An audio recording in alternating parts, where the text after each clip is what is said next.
Pretty good about last week. We had two really good matches against two good teams, and I thought, obviously, as those matches went on, we got better. We worked through nerves. We made jumps as a team and learning how to be in really competitive matches in front of on big stages. I mean, we were on ESPN yesterday, and then, of course, Thursday night was epic in Omaha, which I thought it would be. So it was a good week for our development, and this is kind of fine-tune week, this tournament, because we start the Big Ten next week. So, and then it was cool having Pavan beat all her stuff, and I don't know how many of you guys got to see the Hall of Fame banquet Friday night, but that thing was unbelievable. Our Nebraska Athletics, whoever did all that, was amazing. And I heard one of the greatest speeches ever from Coach Osborne, and Darren and Sarah were great up there. This was just really, really cool experience. What left in the non-conference? What area do you need to improve the most? I don't know. I'm still going through our. I'm still studying us right now.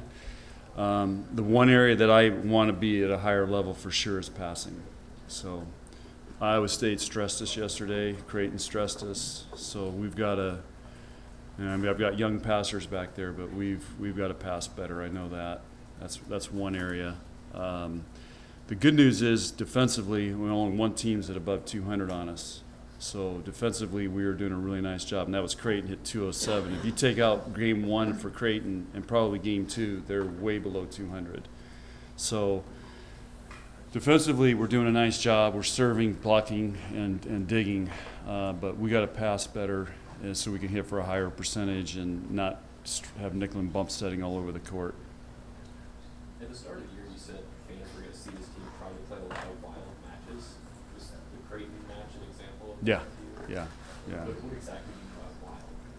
I mean, it's going to be wild volleyball. It's going to be great volleyball. It's going to be sloppy volleyball. It's, last year our team was really consistent. I just think when you've got that much youth and inexperience, you're going to see, what we served 5 balls in the net yesterday. You're going to see some great plays. Capri's going to go up and make these highlight, ESPN kills. Then she's going to hit in the bottom of the net. So it's just going to be a roller coaster for a while. But the key is each week can we get better and better and smooth that out. So that's what we're working on, and that's what we got to get better at. That's what I mean by wild, and I think look at college volleyball this weekend. I mean, it's almost like a penalty to be in the top 10. So you better show up. That's what I've been telling these guys from day one in trying to instill in our freshmen. You have got to show up every match. There are no gimmies, and especially in the Big Ten. Is there a younger player that you feel has really improved between the start of the season until now in this non-conference? Probably Capri's done the most. I think Megan Miller's done a pretty solid job. Statistically, she's pretty good. Callie is just on the verge of making a big breakthrough. I'm excited to see that happen. I think she's still trying to get comfortable. And of course, Nicklin is, she thrives in all this. So, but probably Capri's made the biggest jump this past week. Is it just getting more confidence, just learning the game better? What do you think is better? If I knew that, I would not be coaching. I would be consulting all over the world if I had the answers for that. I have no idea. So we're just, you never know when the light goes on and what they figure out and when they get comfortable. You just never know. I don't know. I wish I had the answers for every player and how to do it. Otherwise, it'd be everybody. John, what did it mean to get Brooke cleared and on the team?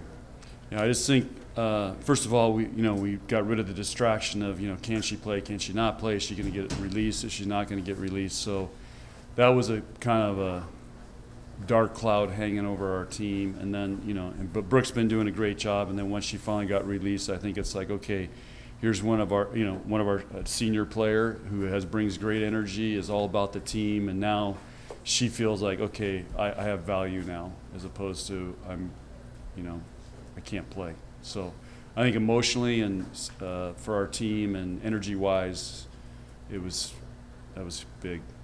How did the team find out that she was eligible? I think she told them, like I said, it was Friday that afternoon. Were we playing that night or? Oh, yeah.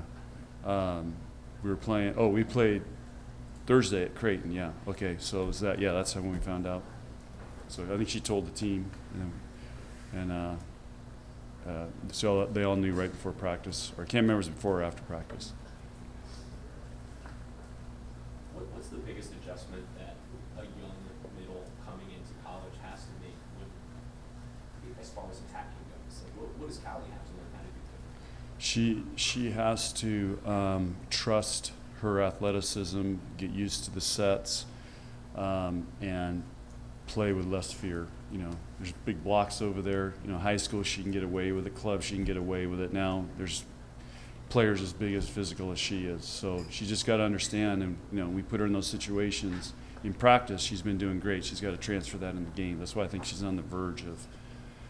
I just feel like she's ready to unleash a little bit. Is she getting set all right, you think? Yeah. The problem is she's late a lot of times. So it's hard to set her when Nicklin's trying to set her, but she's late, so it makes it tough to set a late middle. You think you got to guess. Is that if that middle's up there, it's easy to find them. If they're late, they got to guess. So that's why sometimes it doesn't look smooth. John, can you describe the level of competition that you'll see this weekend? Well, what I learned this weekend, it doesn't matter who you're playing, you've got to show up. And I haven't really studied those teams yet because I'm still working on us. But I know Missouri State last year had a great year and gave Illinois. I think 2 years ago they beat Illinois, and last year I think it went 5 right down to the wire. And you know they're playing us in Beach now. We're playing them in indoor, so that's cool. Central Michigan has some connections here. That's why they wanted to come here. I'm not sure what they are. If they have players or whatever. There's some connection. And New Mexico was a late addition from, I can't remember, somebody dropped out or whatever, but they got dropped out, so it just kind of worked out that they could come up here. And you know, we were down there a few years ago in Albuquerque, so I just think everybody's tuning up for conference, so it's be good volleyball. Coach, you probably talked about this, but what would it mean to you personally to have Sarah back and, you know, in the crowd? I guess you see her that way, and her, I guess, reaction to the crowd. Yeah. First of all, you know, I haven't seen her since she left here, and we've talked, and it's probably been 3 years we've been trying to do this. So to get that done was huge because her schedule's crazy, her fall. Second thing is to see how much it meant to her and her family was really, really gratifying. And, you know, and I told her when we were working on this, I said, you know, you realize you're going in the Hall of Fame with Coach Osborne and Coach Devaney. You know, that doesn't get any bigger. It can't get any bigger than that. And just see her appreciate that and understand that. And it was just really, really rewarding. And then to see her, how she's matured and grown up and talked to the Devaney crowd yesterday was pretty inspirational and very gratifying for me to see, you know, how these players, how much they appreciate it now. And she's been all over the world. She's played in the Olympics. She's played in all the top leagues all over the world. And for her to come back here and say, you know, this might be the best place ever. Jordan says the same thing. It's really cool for Nebraska. John, she said she wants to play in 2 more Olympics. In beach volleyball, how much is that a challenge for her to do? Well, Carrie Walsh has been doing it, and she's a lot older than Sarah. And Sarah says her body feels better than it ever has, you know, and so I wouldn't put anything past Sarah. You know, she is a very determined, competitive athlete. She loves it. I think she moved to LA, so she's, you know, training on Manhattan Beach, Hermosa Beach, so she's training with all the top USA teams, and international teams come in there and train. So she's got a great setup. She feels great. So I wouldn't surprise me in the least. And you know, she has a chance to medal in the Olympics. She's right there.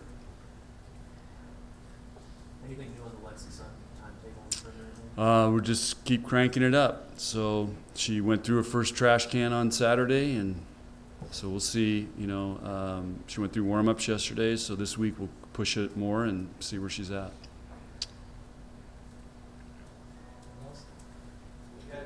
Okay, guys, thanks.